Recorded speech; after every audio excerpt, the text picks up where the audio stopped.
नमस्कार, आपलं स्वयंपाकघर या चॅनलमध्ये आपल्या सर्वांचं स्वागत आहे। आज बनवत आहे शेपूची भाजी। इथे मी कढई ठेवली, कढईमध्ये तेल ओतून घेतलेलं आहे।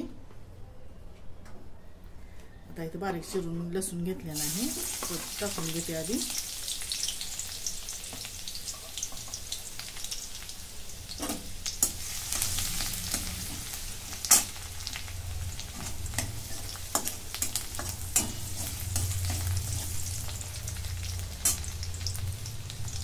मी मुगाची डाळ घेतलेली आहे, ती टाकून घेते। ती कपड्याने मी पुसून घेतलेली आहे, धुतलेली नाही।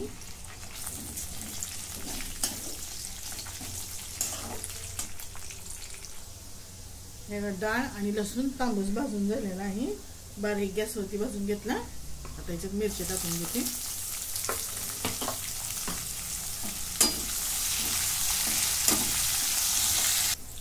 मिरची भाजून झाली, भाजी टाकून घेते।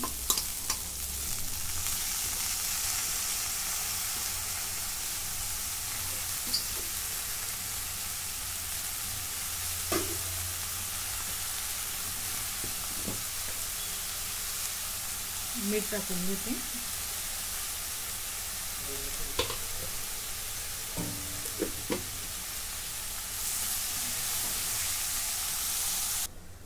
भाजी चांगली परतून घेतली मी। आता इथे अगदी थोडंसं पाणी टाकून घेते।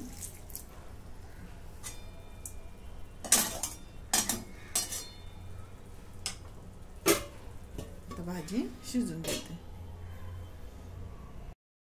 भाजी शेपूची शिजते तोपर्यंत मी इथं आधीच म्हणजे चण्याची डाळ शिजवून घेतलेली आहे। आता याची आमटी करून घेऊ। आता चण्याची डाळ चांगली शिजलेली आहे, मला जेवढं पाहिजे ना तेवढं मी त्याच्यात आताच पाणी ओतून घेणार आहे, गरम पाणी। थोडं ठेवलं म्हणजे कुकर खवळून पुन्हा घेता येईल ना, म्हणून।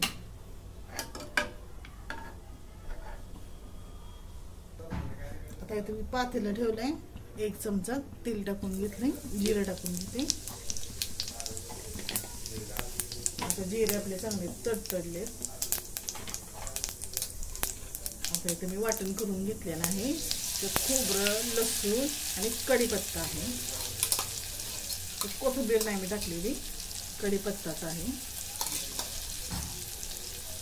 वाटून घेतला म्हणजे कढीपत्ता खाल्ला जातो, मोठा मोठा टाकला ना तर मग खात नाहीत कढीपत्ता, तसंच करून बाजूला टाकतात, म्हणून मी मसाल्यातच वाटून घेते।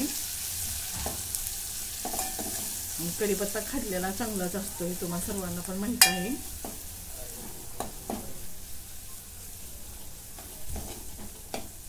आता 2 मिनिटं परतून घेते। तर मसाला चांगला भाजून झाला। आता याच्यात घरचा कांदा लसूण मसाला टाकून घेते।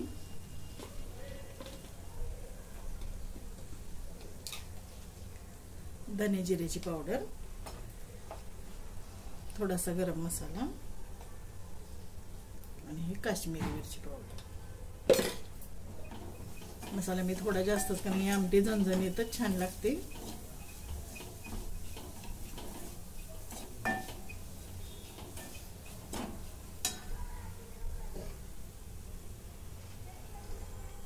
आता हे ओतून घेते।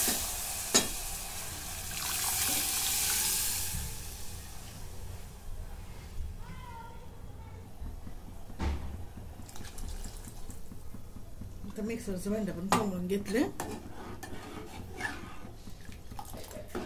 हे बघा। आता याच्यात मीठ टाकून घेते।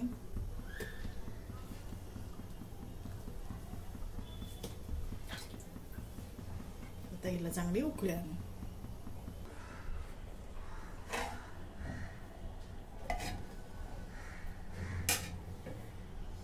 5 मिनिटं आमटी चांगली शिजून दिली। आता याच्यात कोथिंबीर टाकून घेते।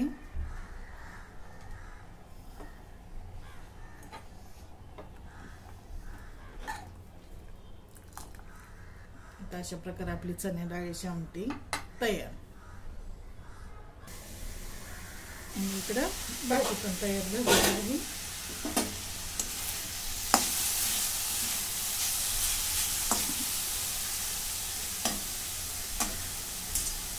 अशा प्रकारे हा तुम्हाला जर व्हिडिओ आवडला तर लाईक करा, शेअर करा, सबस्क्राईब करा। धन्यवाद।